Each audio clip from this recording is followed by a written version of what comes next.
নমস্কার, পিয়ালিজ বুক corner YouTube চ্যানেলে সবাইকে জানাই স্বাগত। আমি পিয়ালি। আজ আমি বিভূতিভূষণ বন্দ্যোপাধ্যায়ের শ্রেষ্ঠ গল্পের মধ্যে একটি গল্প নিয়ে আলোচনা করব, সেটা হলো পুঁইমাচা। পুঁইমাচা গল্পটা অনেকেই পড়েছো, মূলত যারা পড়োনি আজকে ভিডিও আমার তাদের জন্যই। গল্পটা বিষয়বস্তুটা আলোচনা করলে হয়তো গল্প সম্পর্কে কিছুটা বুঝতে পারবে, বাদ বাকিটা তোমাদের পড়ে জানতে হবে। বিভূতিভূষণ বন্দ্যোপাধ্যায় সম্পর্কে আমি স্ক্রিনে দিয়ে দিচ্ছি, তোমরা দেখে নিও। বিভূতিভূষণ বন্দ্যোপাধ্যায়ের উপন্যাসে যেমন পথের পাঁচালী, অপরাজিত, আরণ্যক, এই সকল উপন্যাসে যে আমরা একটা গ্রাম বাংলা, একটা প্রকৃতির সুন্দর চিত্র পাই। এই গল্পেও কিন্তু প্রকৃতির একটা খুব সুন্দর এবং গ্রাম বাংলার একটা খুব সুন্দর চিত্র দেওয়া হয়েছে। কিন্তু গ্রাম বাংলা শুধু না, সেখানকার বসবাসকারী কিছু একটা পরিবারের ভূমিকা এখানে খুব বেশি। সেই পরিবারে বসবাসকারী একটি মেয়ে খেন্তি এখানে মুখ্য ভূমিকা পালন করেছে। খেন্তি বছর 15-র একটি মেয়ে, তার দুটো বোন আছে, বাবা এবং মা নিয়ে তাদের মোটামুটি পরিবার। খেন্তির 15 বছর অতিক্রম হয়ে গেলেও কিন্তু খেন্তির এখনও বিয়ে হয়নি। এর ফলে গ্রামের লোকেরা তাদেরকে একঘরে করে দেবার সিদ্ধান্ত নেয়। কিন্তু এই সব বিষয়ে খেন্তির বাবার বিন্দুমাত্র মাথা ব্যথা নেই। তার সবসময় মনে হয় কাদের পুকুরে মাছ এসছে, কোন গাছে রস সে পেতে পারে, কাদের বাড়ির গাছ কাটা হচ্ছে, কোন বাড়িতে গাছে আম ফলেছে, এই সব বিষয়ে তার বাবার সবসময় লক্ষ্য, অর্থাৎ লোভ থাকে একটা। কিন্তু খেন্তির মা এই বিষয় নিয়ে যথেষ্ট চিন্তিত। সে তার স্বামীকে ঠাড়ে ঠাড়ে বিষয়টা বোঝাতে চায় যে খেন্তিকে পাত্রস্থ করার কথা, কিন্তু তার বাবা এইসব বিষয় বিন্দুমাত্র ভাবে না। খেন্তি পুঁই শাক খেতে ভীষণ ভালোবাসতো। গল্পটা শুরুতেই আমরা দেখি খেন্তি বাবা এবং মায়ের কথোপকথনের মধ্যে খেন্তি হঠাৎ উপস্থিত তার ছোট বোনকে নিয়ে। একটা পুঁই শাকের ডাল, অনেক পুঁই শাক রয়েছে তার মধ্যে, এবং কয়েকটা চিংড়ি মাছ নিয়ে এসে মাকে বলছে সেটা যেন আজকে রান্না করে।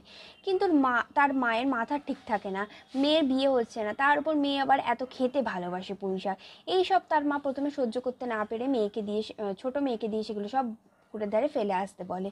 এতে খেন্তির খুব কষ্ট হয় এবং খেন্তি কাঁদে।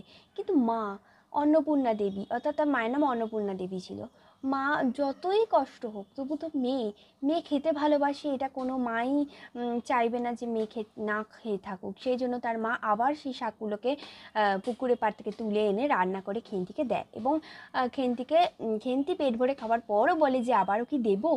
কিন্তু তার মা মনে মনে ভাবে যে খেন্তি এমন জায়গায় যেন বিয়ে হয়, এত সচ্ছল পরিবারে যেন বিয়ে হয় যে তার খাওয়ার অভাব কোনো দিন যেন না থাকে। এরপর দেখা যায় যত যত শীতকাল আসছে, পিঠে পুলি উৎসব আসছে, খেন্তি তার মায়ের সঙ্গে পিঠে পুলি বানাচ্ছে এবং তার বোনরাও সেখানে উপস্থিত রয়েছে। তখনও খেন্তি কিন্তু 18-19টা পিঠে নিজেই খেয়ে নেয়। তখন তার মা সেগুলো দেখে কিছুটা হলেও দুঃখ পায়, চিন্তিত হয় যে বিয়ের পর কি তার মেয়ে এরমভাবে খেতে পাবে, আদতেও তার কি খাওয়ার এই লোভটা কেউ সহ্য করবে তার শ্বশুরবাড়ি। কিন্তু খুশি হয় যে সে তার মেয়েকে পেট ভরে খাওয়াতে পারছে। এরপর দেখা যায় যে খেন্তির বিয়ে ঠিক হয়, আষাঢ় মাসে খেন্তির বিয়ে ঠিক হয়, এবং এক তার থেকে অনেকটা বছর বয়স, মানে খেন্তি 15 বছর বয়স হলে তার 40 বছর বয়স একটা পাত্রের সঙ্গে, তাও আবার দোজ বেড়ে পাত্রের সঙ্গে তার বিয়ে ঠিক হয়।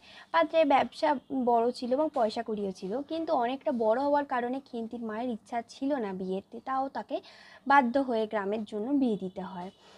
এবং খেন্তির মা তার জামাইয়ের কাছে যেতে কিছুটা হলেও লজ্জাবোধ করলেও তাকে খেন্তির জন্য যেতে হয়। এরপর দেখা যায় যে খেন্তির বাবা তাকে বিয়েতে টাকা নগদ দিতে পারেনি বলে খেন্তিকে বাপের বাড়ি আসতে দেওয়া একদমই হয় না।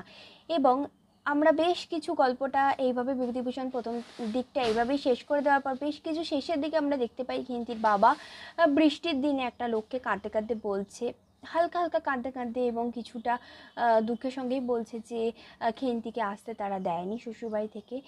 আমি যাওয়ার পর পৌষ মাসে আমি যখন গেছিলাম খেন্তির মায়ের কথা শুনে, তখন আমি কিছু নিয়ে যাইনি বলে আমাকে অপমান করে ছোটো লোক বলে তাড়িয়ে দেওয়া হয়েছে। এরপরেও খেন্তির নাকি বসন্ত হয়েছিল, তারপর আর খেন্তির কোনো কথা তার বাবা বলে না। কিন্তু আবারও বছর ঘুরে গিয়ে যখন পৌষ মাস আসে এবং পিঠেপুলি সময় চলে আসে, তার মা তার আরও দুটো ছোটো মেয়েদেরকে দিয়ে পিঠে বানাচ্ছিল এবং তাদেরকে কলাপাতায় খেতে দিয়েছিল। এবং ছোটো মেয়েটি হঠাৎ করে বলে ওঠে যে মা, দিদি পিঠে খেতে খুব ভালোবাসে। তখন আমরা দেখি খেন্তির ছবিতে একটা মালা দেওয়া। তার থেকে আমরা বুঝতে পারি যে বিয়ে তো হয়েছিল ঠিকই, কিন্তু পণ না দিতে পেরে খেন্তিকে বসন্তের রোগে আক্রান্ত হয়ে মারা যেতে হয়েছিল। সে নিজের বাড়িতে একটা পুঁই চারা লাগিয়েছিল, সেটাও কিন্তু সে ছোটোবেলায় ভেবেছিল এই পুঁই চারাটা ধীরে ধীরে ধীরে ধীরে বড় হোক, আমি আমার শ্বশুরবাড়ি থেকে এসে এটাকে মন ভরে বড় হলে ছিঁড়ে নিয়ে রান্না করে খাবো চচ্চড়ি বানিয়ে। কিন্তু সেই আশাটাও খেন্তি পূরণ হলো না। শেষে ওই পুঁই শাকের চারাটা অনেকটা বড় হয়েছিল, সেইটা দেখিয়ে গল্পটা শেষ দেখানো হয়। গল্পটা থেকে আমরা অনেকটা কিন্তু রবীন্দ্রনাথ ঠাকুরের হৈমন্তী, দেনা পাওনা সেই গল্পটাগুলোর কথা মনে পড়ি। নিরুপমার কথা মনে পড়ে দেনা পাওনা গল্পে। সেখানে নিরুপমাকে যেমন শেষে মৃত্যুবরণ করতে হয়েছিল, সেই রকমই এখানেও কিন্তু খেন্তিকে মৃত্যুবরণের মাধ্যমেই গল্পটা শেষ হতে দেখা যায়। তো আশা করি পুঁই মাচা গল্পটা প্রত্যেকেই পড়বে। সত্যি এটা একটা অসম্ভব সুন্দর গল্প, এবং গরিব ঘরে বা আগেকার দিনে মেয়েদের যে জীবনটা কিছুটা এরকমই হতো, সেটা একটা সত্য ঘটনা, সত্য একটা জীবন্ত বিষয় আমাদের লেখক এই গল্পে তুলে ধরেছেন। আজ এই পর্যন্তই। পরবর্তী ভিডিওতে আবার অন্য একটা গল্প নিয়ে আলোচনা করব। ধন্যবাদ।